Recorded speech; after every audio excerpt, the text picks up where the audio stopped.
Hello Blitz fans of all ages, it's me PlumCastle, and today we are going to be taking a look at the new Tier 7 Halloween tank that is going to be coming into the game. Now, thankfully, Wargaming actually gave us a few of the statistics, and today we're going to be taking a look at them to determine whether or not this thing is going to be OP, and at a glance, it might be. We'll just say that. So, of course, there's a lot of Halloween tanks. So we have like some older ones like the Helsing and the Titan and the Smasher, but this one is a bit different looking. And this is the first preview that we have of it. Now, it's not very clear on this particular image right here, but if we move through some of these, we can actually see that there's this thing has what would have been 2 guns. Now, I will say right now, this, as far as I know, this thing doesn't actually fire from both guns, which is kind of unfortunate. I do wonder if maybe Wargaming at some point will have a gun, or rather a tank with 2 guns, but for the time being, to my understanding at any rate, that is not the case with this tank. But without any further ado, let's go ahead and take a look at the statistics, because obviously those are the most important things when determining on whether or not a tank is actually OP or not. So, this is a magazine tank, which means it's going to have multiple shells in a clip. And in this case, it's 4 shells in the magazine or the clip. Those words are kind of interchangeable in this context. But either way, you're going to have 4 shells that you're going to be able to fire. Your shell reload time, so the interclip, or the amount of time it's going to take between shooting shells, is 2.61 seconds, which is a fairly quick interclip, especially with something that has 4 in there. I do think that is a fairly quick one. Now, it also has auto reload. So I didn't realize this until just now. It's actually it's not just an auto loader, it's an auto reloader. So shell 1, shell 2, 3, and 4, and stuff like that. So the first shell takes 19.18 seconds. That's quite a while. The next one after that's going to take 8.63 seconds, and then 6.71 for the next, and the last one's 5.75. So, in terms of damage output, that would mean that, technically speaking, if you're in a really close engagement, just waiting 5.75 seconds is, technically speaking, faster. I know it's hard to resist the urge to shoot all of them, but if you just constantly only use that last one, in certain scenarios, that can work. It's a very interesting game mechanic, and is one that's it takes some getting used to, because you reload each shell individually, and then you have a shell interclip as well. So it's a little bit interesting. Overall, though, depending on the situation, is going to determine how many of your shells you use. But either way, 4 shells in a Tier 7 is, in my opinion, pretty crazy. Average penetration, 178 for the AP rounds. APCR is 240, and then HE is 45. So HE 45 is kind of whatever. 240 is actually, in my opinion, a fairly decent penetration for APCR, especially given the tier being Tier 7. That's going to be able to go through a lot. 178 is also pretty decent in Tier 7. It's probably not the best, but it's a decent amount. Average damage, we're looking at 240 for the AP rounds, and then 210 for the APCR, and then 320 for the HE rounds. So it's got a decent alpha. And if we think about that, 240 times 4, and I'm just going to pull up a calculator real quick here, but 240, and then we're going to multiply that by the 4, and that's going to give us 960. So this thing, if you actually manage to get everything out, is 960. That is a lot of damage, especially in Tier 7, to just get out that quickly, which is super cool. Now, keep in mind that with that interclip, let's see, if it's 4 shells, likewise we can do with this. So 4 shells, but we technically only multiply it by 3, because one of them will always be there, 2.61. So it's going to take you 7.83 seconds, roughly speaking, to output that 960 damage, which is, yeah, even that's pretty decent, to be honest. 8 seconds and you're doing, roughly 8 seconds and you're doing almost 1,000 damage. That's pretty insane. Now, dispersion, 0.364, which is, considering what this is, I would actually say that that kind of dispersion isn't too bad. It's not laser beam, but it's not super bad. Aiming time, 4.8 seconds. So yeah, you're going to have to wait roughly 5 seconds to fully aim in your shell, which is a little bit annoying, but I mean, that does kind of have to balance the tank out somehow. We can't just have super, super accurate. The depression and gun elevation angles. So the depression is 6 degrees, which is okay. It's not like super fantastic in my opinion. 10 is definitely better. I mean, it's a bigger number, of course it's better.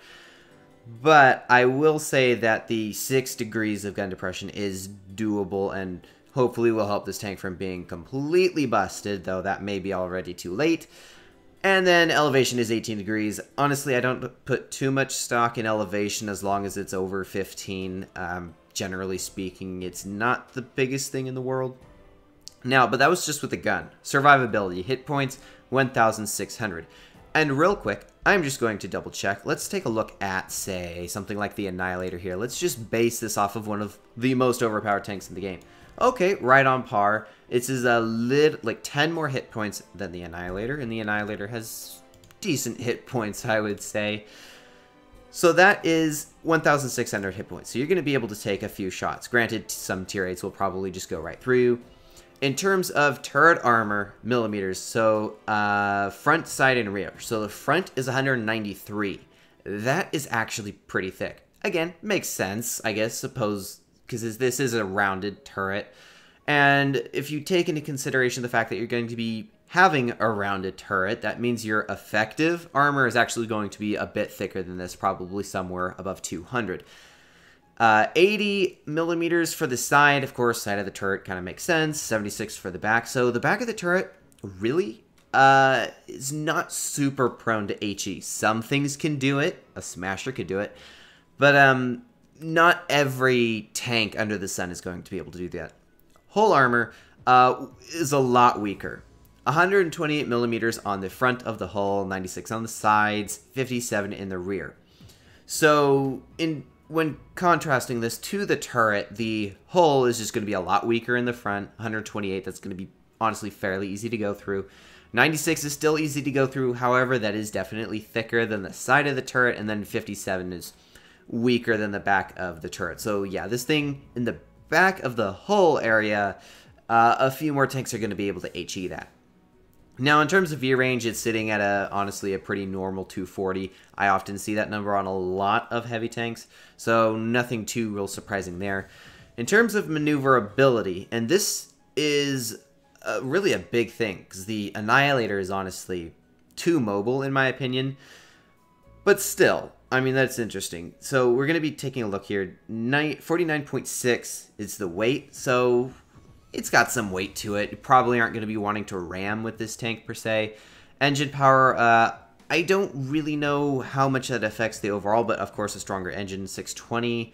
Power to weight ratio is 12.5. Top speed, forward and reverse. So going forward, you're looking at 36, which honestly, that's pretty on par with the Annihilator from memory.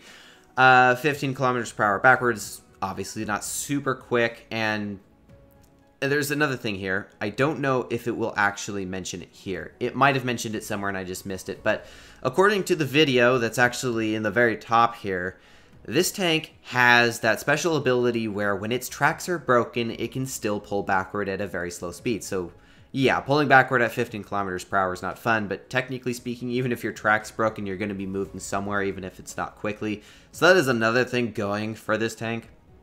Now, hull traverse speed. So you're going to be looking at 31.25 degrees a second on turning. It's not super fast, but I suppose it could be worse. Turret traverse speed, that one's sitting more around just shy of 19 degrees a second. So if we were to combine these, you're looking at about 50 degrees a second when turning this tank around.